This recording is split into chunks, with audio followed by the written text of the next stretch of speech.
মতিউর রহমান, আমি চ্যালেঞ্জ করলাম, আপনার যেই ছেলে ফজরের নামাজ পড়ে না, মেয়ে ফজরের নামাজ পড়ে না, এ ভদ্র না, ভদ্র নয়, ভদ্র নয়, অসভ্য, অসভ্য, অসভ্য।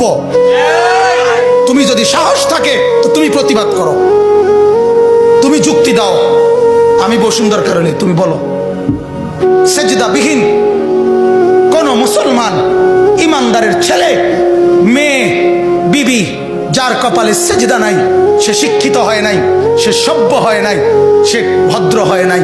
আল্লাহ কোরআনে বলছে, ইবলিসকে, ইবলিস তুই সেজদা করলি না, অহংকার করেছিস, তুই বের হ আমার থেকে। যেন যে সেজদা করে না সে অহংকারী, আর অহংকারীকে ভদ্র বলে না। কথা বলেন না কেন? অহংকারীকে কি বলে না? ভদ্র বলে না। নাই তো বলেন আপনি পৃথিবীর কোন ডিকশনারিতে আছে কথা যে অহংকারীকে সভ্য বলে, অহংকারীকে ভদ্র বলে? আল্লাহ তো কোরআনে বলছে সেজদা না করা এটা অহংকার। এটা কি বলেন না? তাইলে অহংকারী কি ভদ্র হয়? অহংকারী কি সভ্য হয়? অতএব ছেলেকে ভদ্র বানান, ছেলেকে সভ্য বানান।